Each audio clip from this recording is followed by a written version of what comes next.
All right, welcome to the practice video of inflation questions.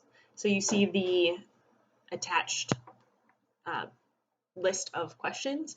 You should stop this video, pull out those questions, write your answers to each one, give yourself, 20 seconds for each question or so, and then come back to this video. I'm not going to leave a lot of time between each question, so if you want to work on the questions as we go through the video, that's fine, but you should pause after we discuss each question so you can work on the next one.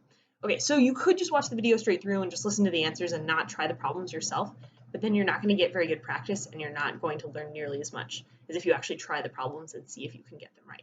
Okay, we got this, team. Let's go. All right, question 1. Why are firms better off when inflation is unexpectedly high? There are 2 reasons. Okay, so pause this and then go and work on it.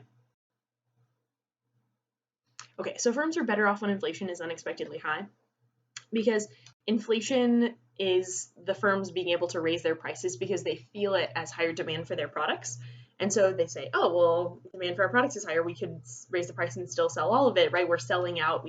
We feel that we can raise our prices. So they do, not realizing other companies are doing it too, and that's the inflation. So higher inflation means the firms can charge higher prices. That is, they're getting more revenue. Okay. Now, that wouldn't be that big of a deal if their costs also went up. But what do we know about firms' costs in the short run? Yeah, they're sticky, right? So the workers ask for a raise after they notice the inflation, but it takes a few months of lag for them to notice the inflation. So in the short run, the firm's revenues are higher because of the inflation, but the costs have stayed the same.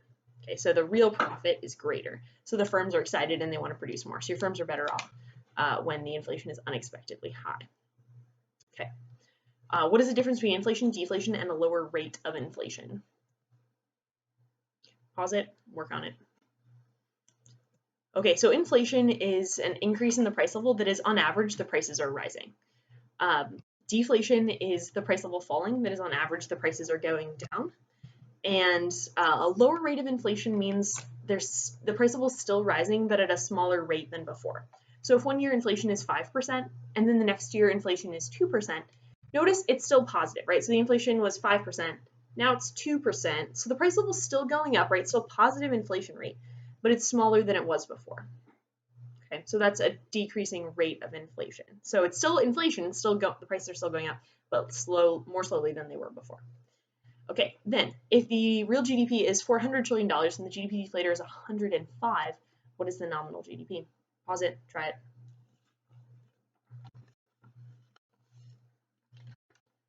Okay, so we do our setup. Here we go. All right, so nominal GDP, or sorry, this is our real GDP, and we're looking for the nominal. So real GDP, real price index is 100 if it doesn't tell you, right? And so we need it here, but it doesn't tell us. And then the price index is 105 for the nominal. So this matches up with what we're solving for, the nominal GDP, okay? And so that comes out to $420 trillion. Okay, so just make sure you're matching up your reals and your nominals. Cool. All right, next. When my great-grandfather came to America in the 1920s, he saved $2,000 in the bank and then went back to Denmark to marry my great-grandmother. This is a true story. When they got back to the US, the banks had collapsed and he lost his money. This was the beginning of the Great Depression. How much was $2,000 worth in 1929 dollars? How much was that worth in 2020 dollars? Okay, so CPI in 1920 was 19, and CPI in 2020 is 257. Pause it, solve it. Okay, this one's pretty easy. We've done a lot of problems like this. So you take the number you're starting with, right, and you match it up with its CPI, which is 19, okay, over X, matched with its CPI, which is today's CPI, and then X equals 27,000, blah, blah, blah, dollars. Okay, dollar sign super important. Definitely important to put your dollar sign up here too, so you can remember what's dollars and what's price index is. Cool. If the GDP deflator for year 1 is 80 and the GDP deflator for year 2 is 60, what is the inflation rate? Pause it, do your setup. Okay. Percent change is new minus old divided by old times 100.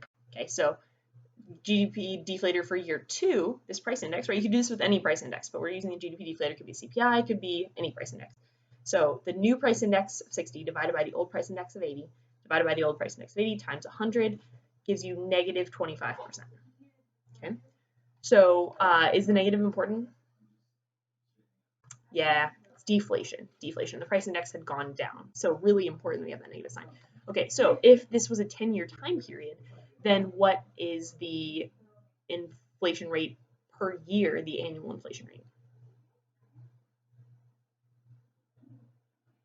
Yeah, it's pretty easy, right? You just divide this total percent change in the price level divided by the number of years. So negative 25% divided by 10 would be negative 2.5% per year inflation, or annual inflation.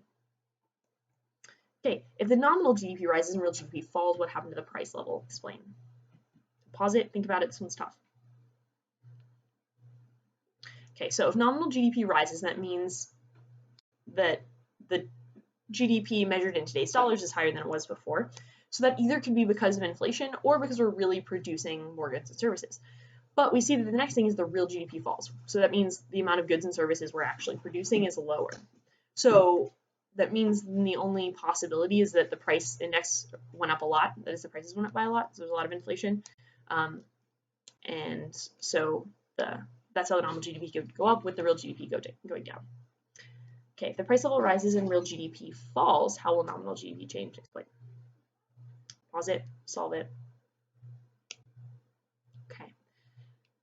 So if price level rising, right, that is on average things are getting more expensive, and the real GDP falls, right? So we're producing fewer goods and services.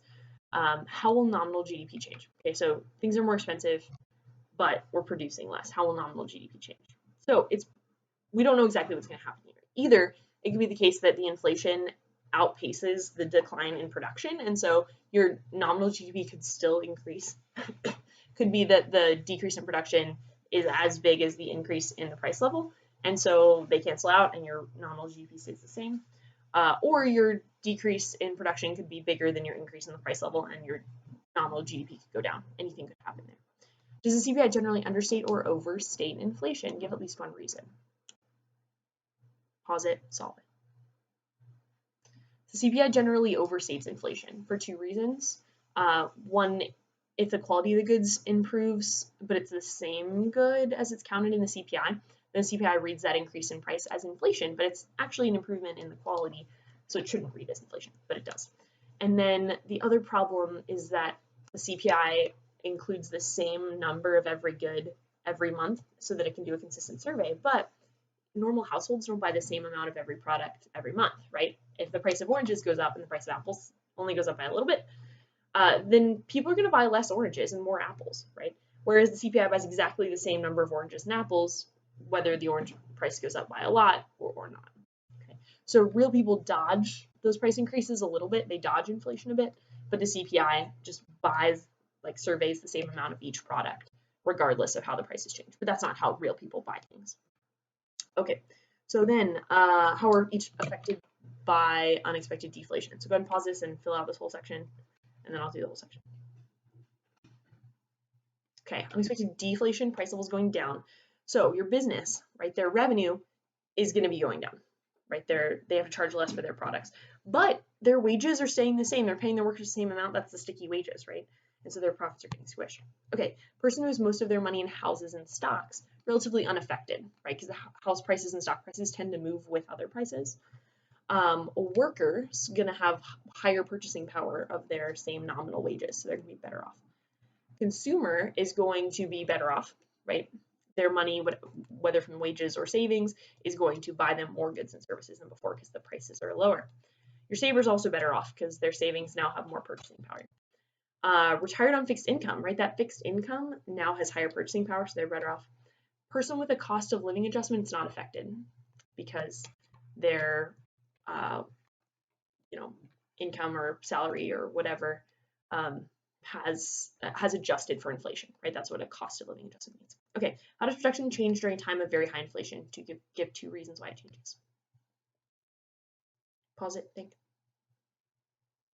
Okay, production will decrease dramatically, as we talked about during crazy inflation situations, because the prices are going haywire, and so entrepreneurs try to follow the price signals to make good choices about production, and they just can't because they're sending bad messages. But also, it's really common for countries to put price controls, price ceilings to keep the prices down and hide the inflation, but that means that companies can't produce the goods at a reasonable price, and they're going to leave the country if they can or stop producing. Menu costs. It's the cost of changing signs, menus, posters, advertisements to adjust the prices for inflation. Yep, which can be a significant cost in high inflation situations. All right, great job, guys. Good luck practicing.